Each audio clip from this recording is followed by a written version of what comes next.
Assalamualaikum warahmatullahi wabarakatuh. Perkenalkan, nama saya Nurul Elenawati, nomor NPM 206410581, Program Studi Pendidikan Matematika, Fakultas Ilmu Pendidikan dan Keguruan, Universitas Islam Riau. Baik, di sini saya akan menjelaskan mekanisme perilaku individu. Oke, sebelum ke inti materi, kita harus tahu dulu nih, apa sih itu mekanisme. Di sini, pengertian mekanisme itu ada 4. Yang pertama, mekanisme adalah pandangan bahwa interaksi bagian-bagian dengan bagian-bagian lainnya dalam suatu keseluruhan atau sistem secara tanpa sengaja menghasilkan kegiatan atau fungsi-fungsi sesuai tujuan. Yang kedua, mekanisme adalah teori bahwa semua gejala dapat dijelaskan dengan prinsip-prinsip yang dapat digunakan untuk menjelaskan mesin-mesin tanpa bantuan inteligensi sebagai suatu sebab atau prinsip kerja. Pengertian yang ketiga yaitu mekanisme adalah teori bahwa semua gejala alam bersifat fisik dan dapat dijelaskan dalam kaitan dengan perubahan material atau materi yang bergerak. Dan yang terakhir, mekanisme adalah upaya memberikan penjelasan mekanis, yakni dengan gerak setempat dari bagian yang secara intrinsik tidak dapat berubah bagi struktur internal benda alam dan bagi seluruh alam. Lanjut ke pengertian perilaku. Kata Notoatmojo, perilaku adalah tindakan atau aktivitas dari manusia itu sendiri yang mempunyai bentangan yang sangat luas. Antara lain, berjalan, berbicara, menangis, tertawa, bekerja, kuliah, menulis, membaca, dan sebagainya.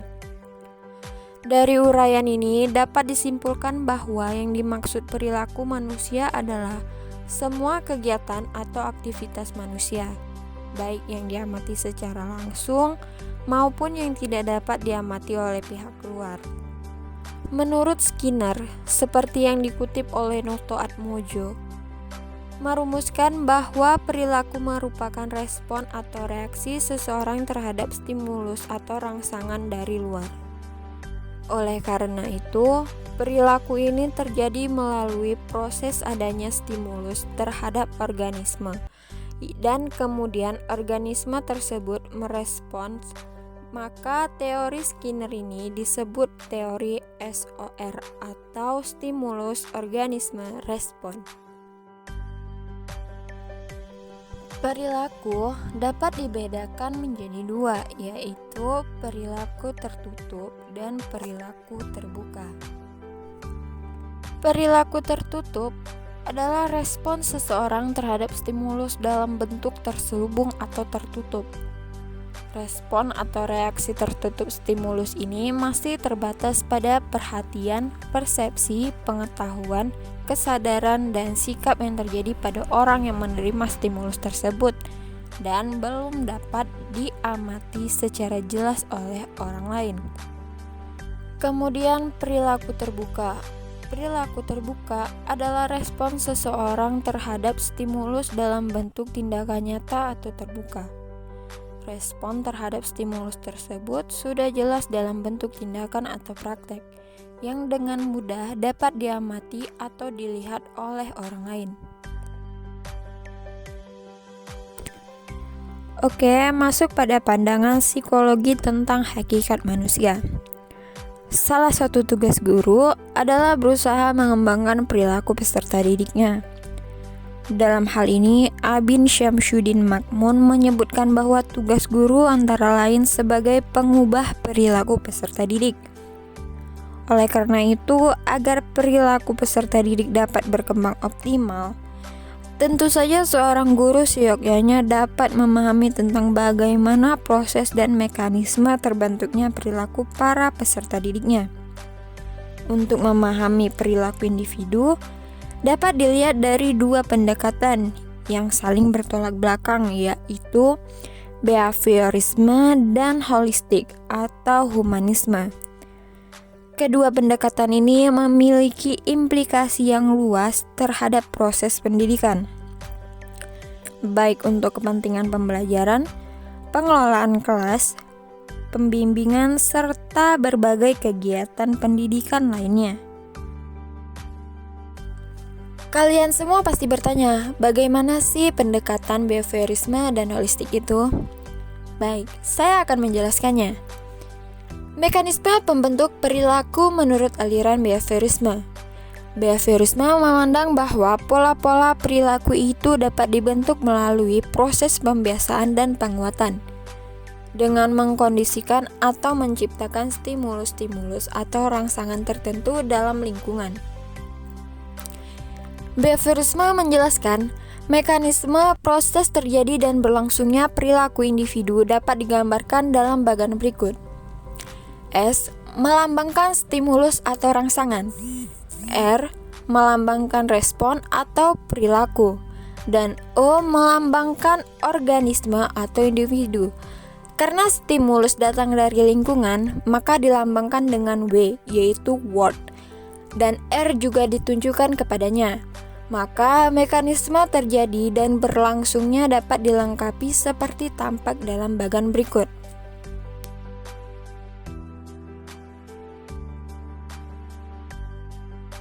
Yang dimaksud dengan lingkungan di sini dapat dibagi ke dalam dua jenis, yaitu lingkungan objektif dan lingkungan efektif.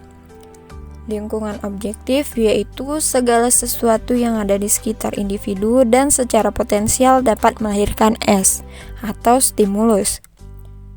Kemudian lingkungan efektif yaitu segala sesuatu yang aktual merangsang organisme karena sesuai dengan pribadinya sehingga menimbulkan kesadaran tertentu pada diri organisme dan meresponnya. Perilaku yang berlangsung seperti bagan di atas biasanya disebut dengan perilaku spontan. Lanjut pada mekanisme pembentukan perilaku menurut aliran holistik. Holistik atau humanisme memandang bahwa perilaku itu bertujuan, yang berarti aspek-aspek intrinsik, di mana di dalamnya terdapat niat, motif, dan tekad.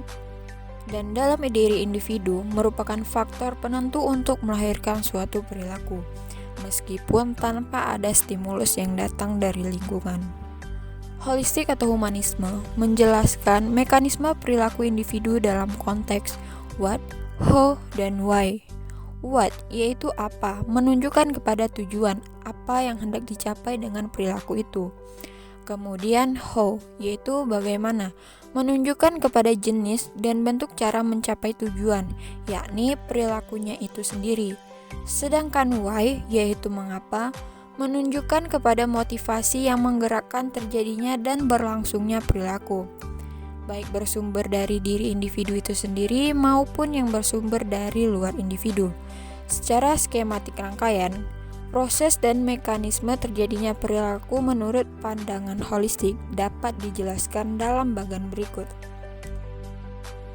Setiap individu demi mempertahankan kelangsungan dan meningkatkan kualitas hidupnya akan merasakan adanya kekurangan-kekurangan atau kebutuhan-kebutuhan tertentu dalam dirinya. Dalam hal ini, Maslow mengungkapkan jenis-jenis kebutuhan individu secara hierarkis, yaitu 1. Kebutuhan fisiologikal seperti sandang, pangan, dan papan. Yang kedua, kebutuhan keamanan, tidak dalam arti fisik akan tetapi juga mental, psikologikal, dan intelektual. Yang ketiga, kebutuhan kasih sayang atau penerimaan. Yang keempat, kebutuhan prestise atau harga diri yang pada umumnya tercermin dalam berbagai simbol-simbol status. Dan yang terakhir yaitu kebutuhan aktualisasi diri. Selain dari aliran behaviorisme dan holistik, ada pun beberapa teori yang mencakup mekanisme perilaku individu, yaitu yang pertama adalah teori psikoanalisis. Teori psikoanalisis ini menjelaskan tentang hakikat perkembangan kepribadian manusia. Yang kedua yaitu teori humanistik. Pada konsep psikologi pada tahun 1950-an, teori ini sebagai reaksi dari behaviorisme dan psikodinamika. Yang terakhir, teori kognitif. Teori kognitif ini merupakan kegiatan untuk mengetahui sesuatu, mencakup perolehan, pengorganisasian, pemakaian, dan pengetahuan. Atau teori kognitif ini bisa disebut dengan berfokus pada memori atau otak. Baik, hanya sekian yang dapat saya jelaskan. Apabila terdapat kesalahan saya, mohon maaf. Assalamualaikum warahmatullahi wabarakatuh.